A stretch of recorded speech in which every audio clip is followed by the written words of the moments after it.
Thank you so much, Mathias, for being here with us. My pleasure. I'm very nervous, as I was telling you.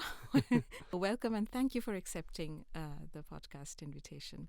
So, the first thing that I thought of asking you was, how was your time at LIST? When you were at LIST, I think it was around 2020, and for a couple of years you were at the helm of European Space Resource Innovation Center of LIST. Correct. So, how was it? Yes, it was a super exciting time. It was very intense. So the objective of my time at LIST was, as you said, it was time limited. The objective was to start a new department at LIST, the European Space Resource Innovation Center, which is basically an initiative between LIST, LSA, Luxembourg Space Agency, and the European Space Agency. And of course, it was completely new. It was at that time a fourth department to be added to LIST. So of course, everything had to be built up from scratch. Of course, building up the different activities, which is mostly research related, but EZRIC is a bit special. It has also aspects related to startup support and also to community management. So of course we had to get these things running in partnership with the two other founders of ESRIC, with LSA and EZRI, but also in partnership with many other organizations like companies as well. And then on the other hand, of course, we had to make sure that all this fits into LIST. So we had to learn and adapt to LIST internal processes, make sure that the governance of the whole department is running correctly. So lots of different things to deal with. So you were at the beginning, very beginning of EZRIC, yeah? Yes. What led to the, just curiosity, Sure, yeah. what led to the creation of EZRIC? So the creation somehow goes back to an initiative that the Luxembourg government started in 2016, which is called the Space Resources.lu initiative, which is about using resources in space. So it's all about exploring space further and using local resources like ice on the moon, metals on the moon, metals from asteroids, metals from Mars at a certain stage. Use these resources locally for sustaining life in space, in situ. Yeah. And of course, there are many different challenges to be tackled. Of course, mostly technical and research related, but also legal challenges, economic challenges, financial challenges. And ESRIC in the end came up because the government felt that there was a need for a specific research institute in Luxembourg focused on that topic, which we did not yet have at that time. And at the same time, through our interactions with the European Space Agency, it was felt that Europe as well needed such a place. And in the end, this is how the idea of ESRIC was born. And very quickly at the government and LSA level, we decided to associate LIST, and LIST luckily accepted this challenge to build up ESRIC together. And so in the end, ESRIC is a key component of this specific initiative of the government to make sure that Luxembourg not only leads in legal aspects or political aspects or financial aspects related to space resources, but also in research, in science, and also in companies. Just out of curiosity again, what was your research? I mean, you started as what? Your career? Oh, basically I'm an engineer. I did micro-technical engineering in Lausanne in Switzerland. Right. And I have a PhD in physics. And then I quickly went into management consultancy and innovation management, and ended up at, in the end, at what later became the Luxembourg Space Agency. So I've been doing this now for 15 years. Right. And when you were at LIST, and like when it was the beginning of ESRIC, what sort of an agenda did you have at that time, in the beginning, and how did it all come together? Well, the beginning was, of course, very high-level discussions with the ministry, also on ESA side, on the European Space Agency side, also at LIST, discussions with the board of LIST, the EXCOM, to see, of course, how can we fit this into the LIST system. We already had an initial implementation plan that went for the 3 first years with a number of activities that we wanted to implement. And that's it. I mean, I arrived then at ESRIC, at LIST, together with a very good colleague from LSA, and our task was to build this up in LIST, of course, with all the resources, together with all the people from LIST. And again, it was a lot of challenges, a lot of different challenges, both internally and externally, with different partners to kick off all these activities. And last but not least, one of my biggest tasks was also to find a successor, because my time was planned for 2 years, and one of the tasks was to find a permanent director for EZRIC, which we also linked to a Pearl program from FNR. Right. And so we run the whole selection process to find Catherine Hadler, the current director, which was, of course, also a very, very important thing to accomplish. During your time, do you remember what was one of the most rewarding projects, or the most rewarding project that you handled or you worked on? I wouldn't say there's a single project. It would be difficult for me to choose, because all the different projects, whether that was in research, in startup support program, for example, we worked together with Technoport to build this up, and also with another part of ESA. Right. We had activities in community management, like the yearly Space Resources Week, a large conference that we still organize.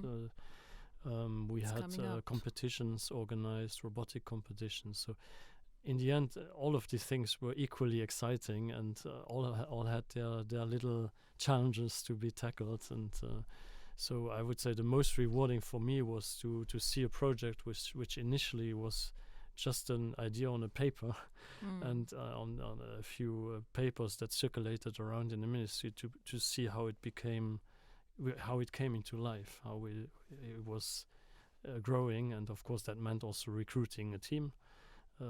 As I said, I started EZRIC together with my colleague from LSA. We were just the two of us. And when I left, there was a team of, I think, 12 or 15 persons that we recruited. And to see that coming into life, of course, was very rewarding. Yeah. How would you say the evolution of EZRIC has been? How would you, how impact-wise within Europe, internationally, how would you describe the evolution of EZRIC? I still see it very positively. Of course, there are lots of challenges that need to be tackled, and what is very exciting but also very difficult with EZRIC is that we want EZRIC to have a very commercially oriented focus, which matches well also with LIST, which is more into applied research. So you want to work with technology transfer. You want to work with companies. So you want to be near the market. But of course, with space resource utilization, there is no market. So we talk about a very long-term topic. Yes. And that makes it quite difficult to implement the topic. But on the other hand, what we've seen is that when we launched the initiative at the level of the government in 2016, and even when we launched EZRIC, we were still pretty much alone in Europe to push this topic. Not many other countries really believed in it, and that has fundamentally changed. And now this topic is really being discussed in many different countries. There's lots of support also on the European level now to continue working on this. There are dedicated working groups at the United Nations in Vienna being discussed. So this topic is really getting traction, and so somehow validating what we did already a few years ago. And from that perspective, EZRIC is definitely very important to have, and I think very lucky to have this in Luxembourg. And the importance of having an EZRIC in Europe becomes clearer year by year. And how would you say that, looking back right now, how was something there about LIST that made it stand out from other organizations that you have worked for? Yes, I liked a lot the people. Yeah. I mean, I met lots of very passionate people, and there's a huge diversity within LIST. You see all these different projects that the people work on, and of course the field of activity is extremely wide. And generally, I must say, I also found a lot of support. There was a lot of curiosity for what EZRIC is, and lots of ideas from the very start on how other parts of LIST could work together with EZRIC. So in the end, that was a very positive environment to be in. And just in general, how do you see lists impact in the society, in the scientific community now and in the future? How do you see that? From my point of view, LIST is extremely important in Luxembourg because we do not have many research centers. Yeah. I mean, you can count them on one hand, basically. And LIST is probably the one closest to the companies. And overall, especially in space, the Luxembourg government has a very commercially oriented policy to make sure that research and research results feed into the economy. So LIST, with its positioning very close to the companies, working hand in hand with companies, doing a lot of projects in partnership, has a quite unique positioning in Luxembourg, and of course needs to maintain this positioning, and I'm sure there's a lot of room to further expand this positioning. Because you're here, I'm going to take the opportunity. What sort of research is now going on, space research right now, that we should be excited about? Well, it's actually in Luxembourg, you mean? Yes, probably. Of course. It's actually much more diverse than one could think. Luxembourg traditionally grew in space in the telecommunication or satellite communication industry. That's where we come from, and our largest company in Luxembourg, SES, is of course still the largest. But the sector has diversified a lot. We have today more than 80 companies, and out of these 80, maybe a dozen or so are active in exploration. So activities oriented towards the moon and beyond. So this is of course extremely exciting. If all goes well this year, we will have a Luxembourg rover, so built entirely in Luxembourg on the surface of the moon. Which was launched in January. It takes a few months to get there, but this will be, of course, for Luxembourg a huge success and achievement, and even for Europe, because it will be the first European rover on the surface of the moon. So this is, of course, a part of our space sector that was built through this initiative that was taken in 2016 to focus on space resource and exploration. And in the meantime, we really have a lot of very fascinating projects in that domain ongoing. But then, of course, we have many other companies, for example, in Earth observation, where more and more activities are generated, also using artificial intelligence, for example, digital twins, to better understand our environment and make sure that we develop it in the right way. We have also companies active in space, space situational awareness, space traffic management, to better manage the orbits around Earth, where there's more and more space traffic. So you need to be able to manage the orbit. Manage the traffic in orbit. A bit what you do with planes or with cars down here. So there are more and more satellites. So this is a very important topic, that you are able to understand what's going on and to manage in the end this traffic. The traffic of what? The satellites? The satellites, yes. To make sure that they do not collide. Goodness. Yeah. So I could go on and on. I mean, the list Please is very do. long. I just wanted to know because, unfortunately, we can't, there is a constraint of time. But what is the trend? Like, which research trend is right now what is the trend right now of space research? I mean, here I know we are doing resource exploration, in situ resource exploration, but what is the trend now that is being? If you look at it from a Luxembourg perspective and looking at the strategy of the government, there are four big blocks.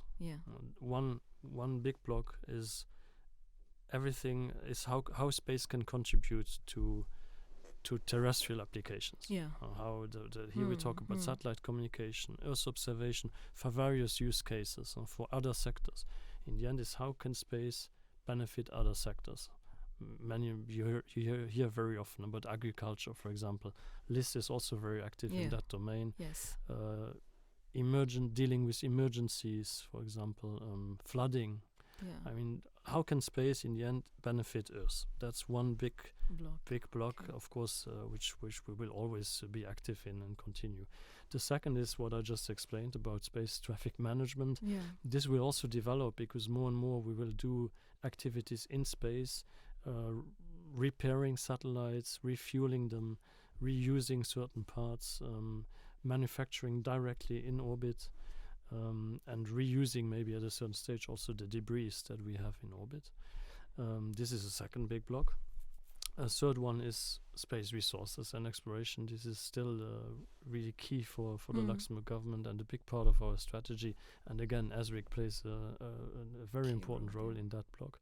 And then there's a more generic block where in the end we are saying, okay, if you have a good idea in space, a good business idea to build up a company, then we are here. LSA is here to help you run develop your business. And that can be anything. I mean, there's no specific research, but there again, the diversity is very high. I can give one example. We have one company that is manufacturing fibers in space, optical fibers. Yes. With a very high purity. Yeah. This is a good example. This is a company that we support and want to see grow.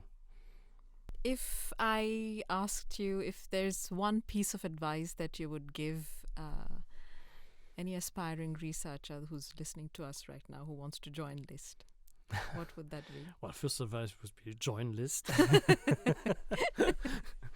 Don't hesitate. It's a great organization, and once you've joined, be curious and talk to other colleagues, and especially other colleagues in other units. That's where innovation takes place. It's at interface between thematic areas and between units. So that would be the advice. Perfect. So we have come to I know we have very short time in these, especially for the special series. So the end section, and I'm ending these episodes with these 3 questions. So first of all, if you had to name your favorite innovation that came out from LIST, what would that be? Again, that would be hard, but I would say EZRIC itself. Of course, it's a bit easy. It's my own project. Your baby. But that's definitely an innovation. It's a new way in bringing together partners. We innovated a lot also in terms of how to run and set up a governance for such a new department within LIST. And of course, because of the topic and because of the mix of different activities that we had in EZRIC, or we still have in EZRIC, I would say that's for me, of course, the most important innovation during the time I was there. Fair enough. If you had to name one colleague that influenced you or you admired. Again, extremely hard, because to pick one, we built up a whole team. Everyone was super important, especially those that joined early on, because the 2 first employees that we got for ESRIC were actually already in LIST, so they moved from another department to ESRIC, and of course for them taking the risk also, somehow it was of course a risk for them as well to join ESRIC and this new adventure. That was of course very nice to see, and they were very important also to help build up ESRIC. And then, of course, I probably have to name, and I want to name Thomas Galstenius, the former CEO of LIST, who was extremely supportive in creating ESRIC and making sure that we get integrated into the LIST organization, and making sure that the board and the ministry and everyone is involved at the right level. Excellent. And the last of these 3 questions was if you had a favorite book or a podcast that you listen to that you would like to recommend to our listeners. I read a lot of books, not many related to the work, but maybe one that is related to my work. Doesn't matter. Doesn't need to be related to your work. Yes. Well, I can mention that book. It's called The Future of Geography. And it's related to space and how the geography that we know on Earth starts expanding into space, with all the different issues that can be related to that, especially conflicts. And that's a book that is quite easy to read, also for people that are not very much into space, but it gives a different perspective on the development and expansion of space, and that's currently going on with big powers like the US, Russia, China, but also Europe and India, and how they start basically redoing things that already happened on Earth. So, and that's what's happening right now. So, if you're interested in space, that's a good book to read. I tell you, after this series, I'll have a list like this of, I don't know, I can actually do a, like Barack Obama does, summer reading list. I can actually publish with all the guests that have it's very, very interesting. I can imagine. Mathias, thank you so much for your time today. I know that you're very busy, you. and thank you for giving us this half an hour. Thank you so much. Thanks for inviting me. It was a pleasure.